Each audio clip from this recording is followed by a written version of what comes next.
A partir da segunda metade do século XIX, países como Inglaterra, França, Bélgica e Holanda sentiram a necessidade de abrir novos mercados consumidores e buscar novas fontes de matéria-prima, pois a segunda revolução industrial gerou aumento da produtividade, resultando na saturação dos mercados internos.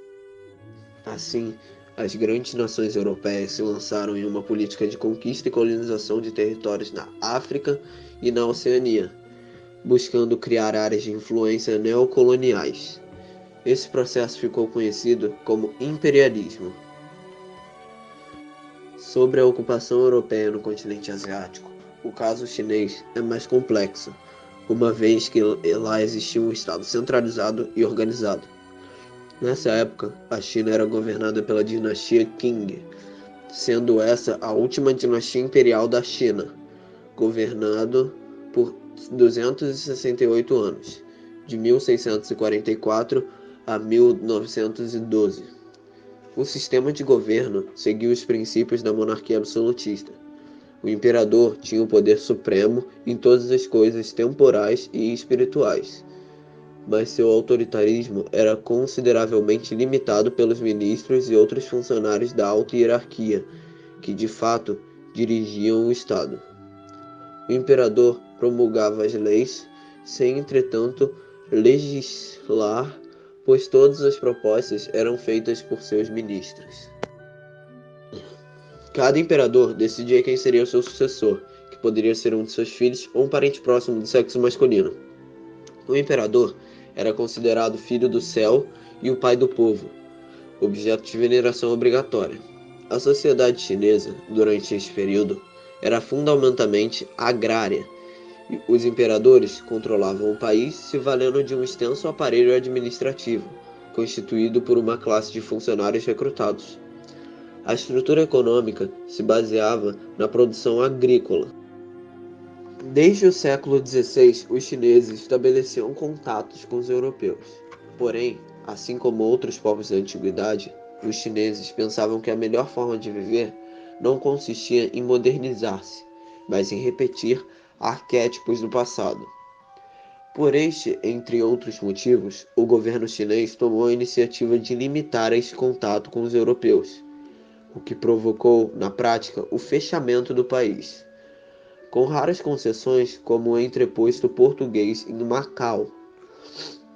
A China era um dos países mais populosos da Ásia, despertando interesse por parte da burguesia britânica. Em meio à expansão imperialista do século XIX, a Inglaterra renovou e buscou aprofundar os contatos com a China, utilizando inclusive o comércio ilegal para isso. Em 1830, os ingleses obtiveram exclusividade das operações comerciais no porto de Cantão.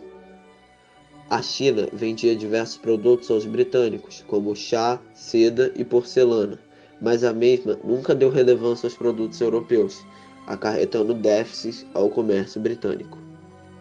Apenas um produto parecia despertar interesse aos chineses: o ópio, extraído da papoula. Essa substância entorpecente é altamente viciante. É produzido tanto na Índia quanto em partes do Império Otomano. Para compensar suas perdas econômicas, os comerciantes britânicos traficavam o ópio ilegalmente para a China e muitas vezes obrigavam os chineses a consumir a droga, provocando dependência química, auferindo grandes lucros e aumentando o comércio em geral. Entre 1811 a 1821, o volume anual da importação de ópio na China era de 67.500 quilos. Já em 1835, essa quantidade quadruplicou, e 4 anos depois, atingiu a quantia de 450 toneladas. A droga tornou-se uma epidemia, pois ameaçava seriamente a saúde dos chineses, sobretudo dos soldados, e a estabilidade social e financeira do país. Em 1800, o imperador já havia lançado um decreto proibindo o consumo de ópio, mas nunca foi respeitado. Em 1839, ele lança outro decreto através de panfletos, advertindo a população sobre o uso da droga, e também mandou as firmas estrangeiras serem cercadas pelos militares.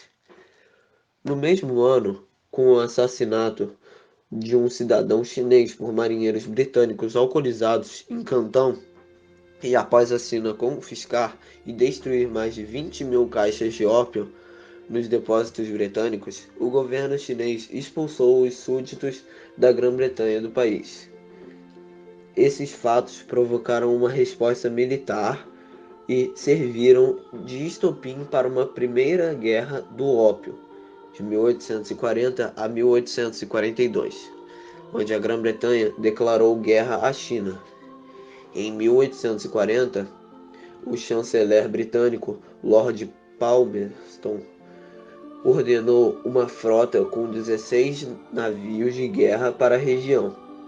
A esquadra britânica afundou boa parte dos juncos à vela da marinha de guerra chinesa, cercou Guangzhou, bombardeou Nanquim e bloqueou comunicações terrestres em Pequim, a capital chinesa. A vitória inglesa no conflito resultou em 1842 a imposição do Tratado de Nanquim aos chineses, o primeiro dos chamados Tratados Desiguais, pelo qual a China deve extinguir o sistema de companhia governamental, abrir os portos de Cantão, Xangai, Ningbo, Fuzhou e Xiamen, tendo que em um navio de guerra britânico deveria ficar permanentemente ancorado em cada um desses portos, dando o direito de livre comércio aos ingleses nesses 5 portos chineses. A China ainda teve que pagar uma alta indenização de guerra e entregar a ilha de Hong Kong, onde foi estabelecida uma colônia que seria do domínio inglês por 155 anos. Apesar dos acordos com a China, a situação não satisfazia as ambições imperialistas dos ingleses, e o comércio do ópio não progredia tão rapidamente quanto eles esperavam. Assim, o cenário não era conforme e interessante aos ocidentais.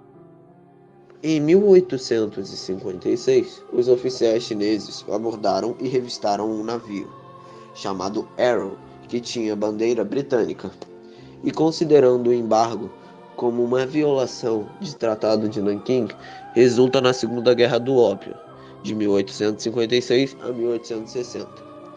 A ação desagrada muito a Inglaterra, que desta vez se alia à França e aplica em 1857 um ataque militar. As forças aliadas operam ao redor de Cantão, onde o vice-rei prosseguia com uma política protecionista. Mais uma vez, a China sai derrotada. Em 1858, as potências imperialistas ocidentais exigiram que a China aceitasse o Tratado de Tianjin. De acordo com esse tratado, 11 novos portos chineses seriam abertos ao comércio de ópio com o Ocidente e seria garantia de liberdade de movimento aos traficantes europeus e missionários cristãos. Quando o imperador se recusou a ratificar o acordo, a capital do império, a cidade de Pequim, foi tomada pelo oficial Lord Elgin, o qual, com a ajuda dos franceses, invadiu a cidade e incendiou o palácio de verão do imperador chinês. Após a Convenção de Pequim, em 1860, o Tratado de Tianjin foi aceito. Além disso, a China criou o Ministério dos Negócios Estrangeiros, permitindo que se instalassem legações ocidentais na capital, e renunciou ao termo bárbaro, usado nos documentos chineses para denominar os ocidentais. Mais tarde, outras potências pressionaram o governo chinês e forçaram a assinatura de tratado de livre comércio. Em 1900, o número de portos abertos ao comércio com o Ocidente, chamados de portos de tratado, chegava a mais de 50, sendo que a maior parte das potências europeias, assim como os Estados Unidos, tinham concessão e privilégios comerciais. O resultado foi estabelecido de áreas de influência das potências europeias na China. A ilha de Hong Kong permaneceu em poder dos britânicos até ser devolvida à República Popular da China em junho de 1997. A subordinação do governo chinês aos interesses estrangeiros, bem como a transformação da China em uma vasta área de exploração comercial das grandes potências, conferiu ao país o status de quintal do mundo. Na guerra, foram 20.000 tropas inglesas contra 91.680 tropas chinesas. Para os ingleses, causou 69 mortes e 451 feridos. Já para os chineses, estima-se de 18 a 20.000 mortos ou feridos.